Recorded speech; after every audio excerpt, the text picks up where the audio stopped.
Olá, meus queridos irmãos, irmãs e amigos em geral. Pela graça de Deus, novamente estamos juntos para mais uma nova oportunidade de estudos da e na Palavra de Deus. Confesso que é com grande alegria que voltamos a nos reencontrar com este objetivo. Por isto, recebam os cumprimentos fraternais da 8ª Igreja Batista Filadélfia de Curitiba, que é a patrocinadora deste programa evangélico, bem como de seus ilustres pastores, Luiz e Sandra Pedroso.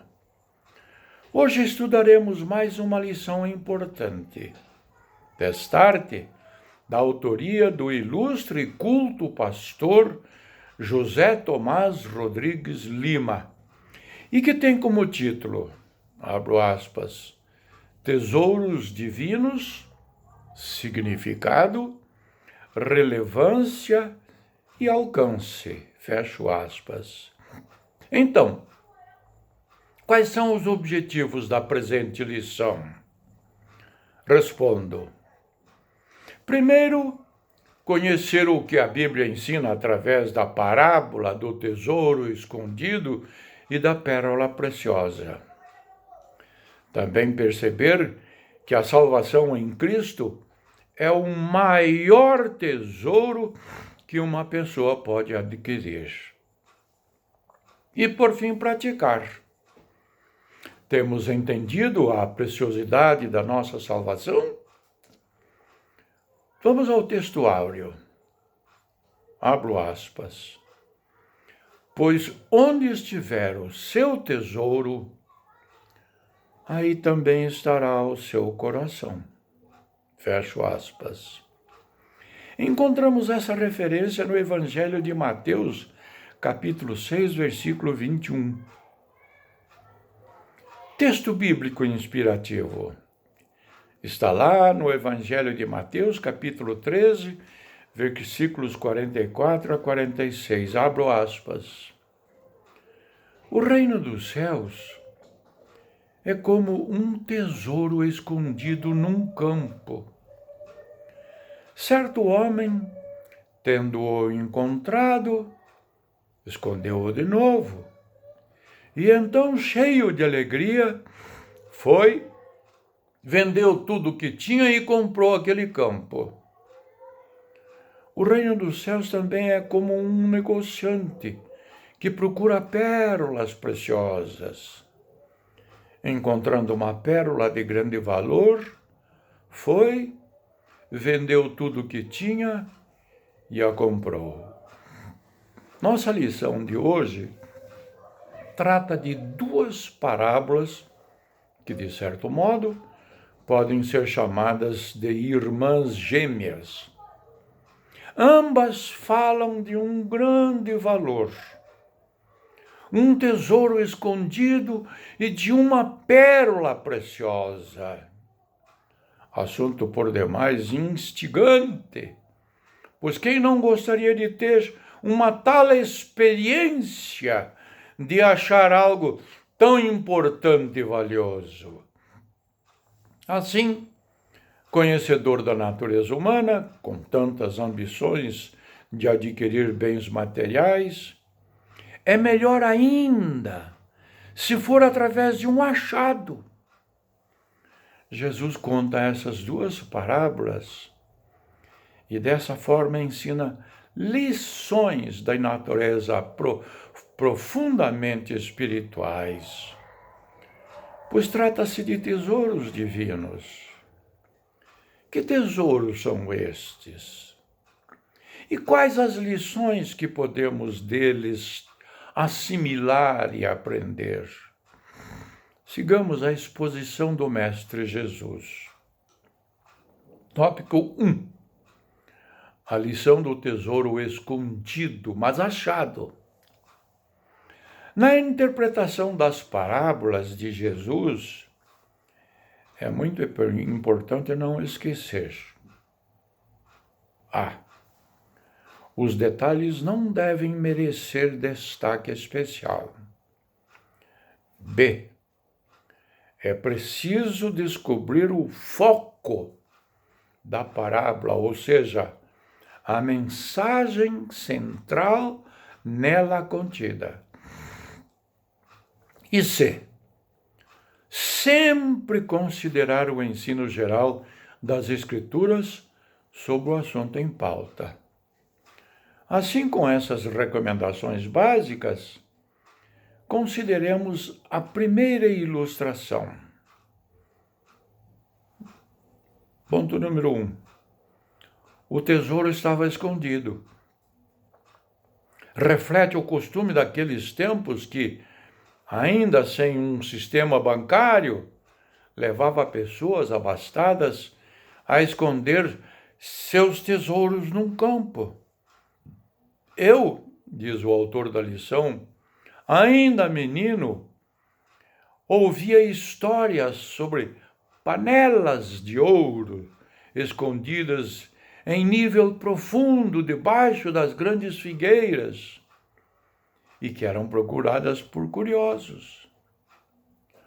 O grande erudito expositor bíblico, Matthew Henry, em seu comentário sobre essas duas parábolas, escreveu, abro aspas, o Evangelho é o campo no qual esse tesouro está escondido. Não está escondido num jardim fechado, mas num campo aberto.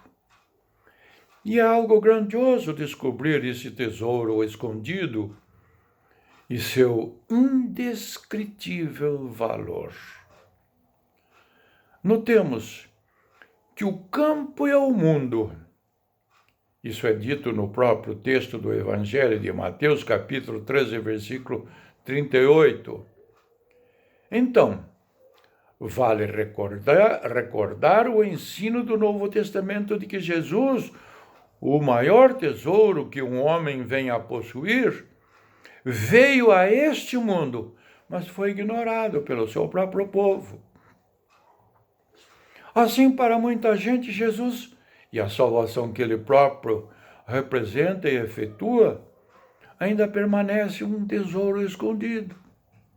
Conforme registrado no Evangelho de João, capítulo 1, versículo 11, e Colossenses, capítulo 2, versículos 1 a 3.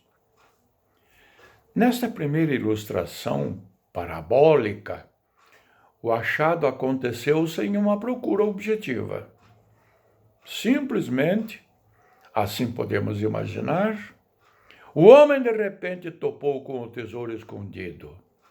Observe-se, o Evangelho apresenta-se a uma pessoa enquanto ela está ocupada com outra coisa, assim como aconteceu com alguns dos discípulos, como nós sabemos, e atrai a atenção deles pelo seu valor manifesto.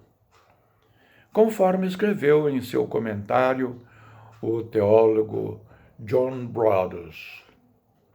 E vale lembrar a experiência de Saulo de Tarso, o nosso grande conhecido como Paulo. Quando ele menos esperava, topou com a pessoa de Cristo. Aqui, portanto, o fator surpresa é digno de nota. Sim, o reino de Deus na pessoa de Cristo tem boas surpresas para nós. A bênção da salvação está ao nosso alcance. Uma aplicação para a reflexão. Podemos registrar ao longo da nossa vida boas surpresas da parte de Deus? E a maior delas, sem dúvida, é a realidade de termos achado o maior tesouro, que é Jesus, nosso Salvador. Vamos ao tópico 2, que diz: a pérola de grande valor. Nesta segunda ilustração, mas na mesma linha de significação básica, Jesus fala sobre o procedimento de um negociante de pérolas. Não um negociante qualquer, mas alguém que, numa procura ambulante constante, vai atrás de bons e melhores negócios. Consideremos então os seguintes aspectos desta outra parábola. Igualmente, muito ilustrativa no mesmo nível do antecedente. Como é edificante, diz o autor da lição, registrar a unidade do ensino do Mestre, mesmo com variações em sua formulação. Observemos. O homem do campo, provavelmente um agricultor, não estava à procura de um tesouro. O negociante de pérolas, este sim, tinha seus olhos em bons negócios e procurava por eles. Podemos até fazer comparação com aqueles servos diligentes, numa outra parábola do Mestre, a dos talentos, que nos fala sobre a importância de negociar, bem como aquilo que Deus nos deu, conforme registrado no Evangelho de Mateus, capítulo 25. Aqui, nesta segunda parábola, sem dúvida, a lição é esta. As bênçãos do reino de Deus, embora possam ser adquiridas, por um lado, sem qualquer esforço, por outro lado, são alcançadas por aqueles que estão à procura delas. E para isso se esforçam, conforme registrado em Jeremias, capítulo 29, versículo 13. E também no Evangelho de Lucas, capítulo 13, versículo 24.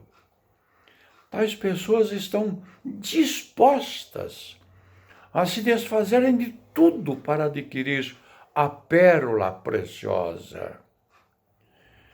Conforme conta o autor Juan Carlos Ortiz em seu livro O Discípulo, a história de um negociante de pérolas que, tendo tomado tudo de um cliente em troca por uma pérola muito valiosa, dinheiro, casa, carros, etc., mulher e filhos, disse ao comprador que agora restava somente ele mesmo.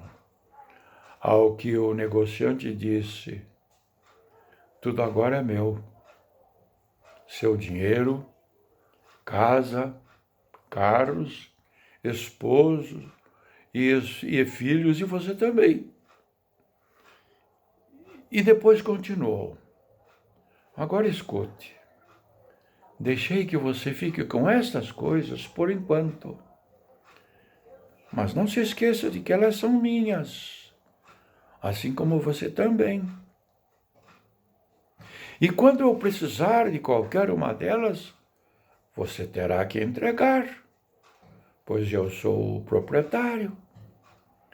Parece-nos que este é o verdadeiro, profundo e desafiador significado das palavras de Jesus, conforme registrado no Evangelho de Mateus, capítulo 19, versículo 29, que leio. Abro aspas.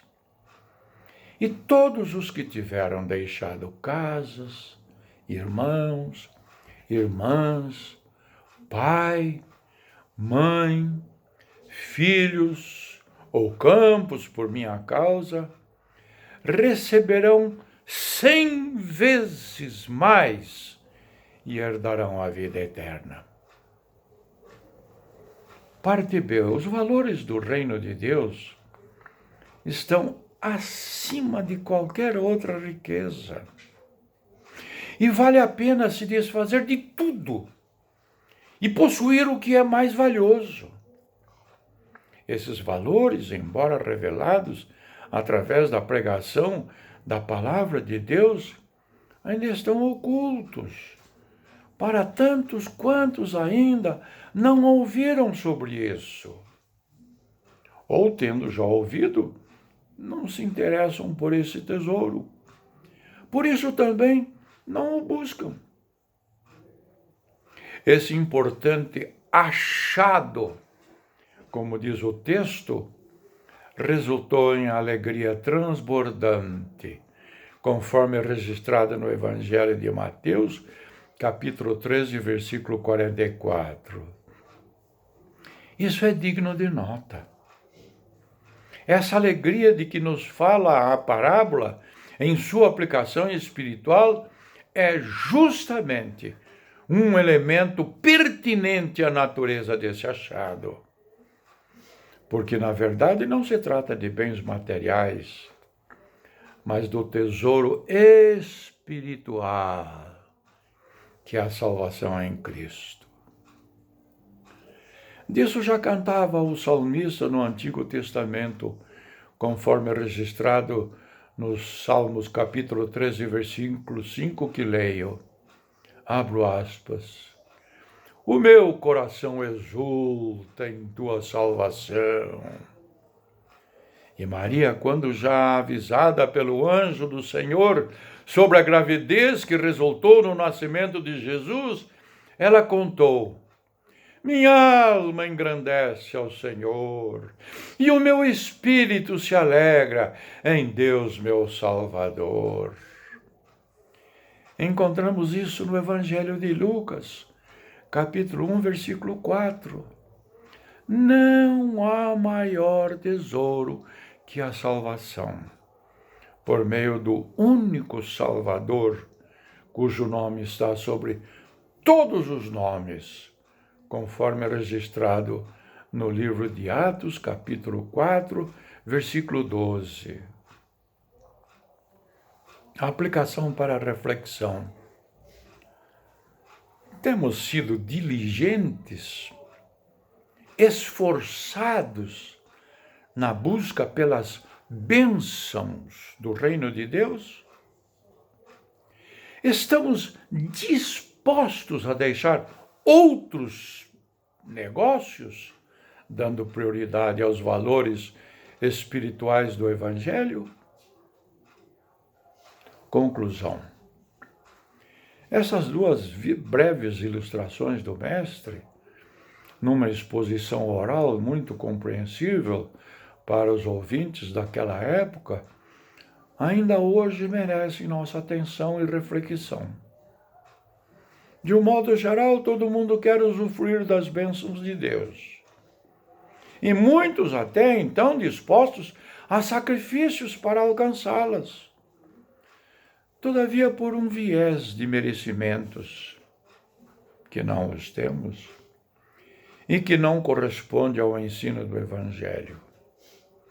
Por outro lado, muitos outros desejam igualmente ser abençoados, mas nenhum esforço no sentido de buscá-las, procurando o maior e mais precioso tesouro jamais oferecido ao mundo.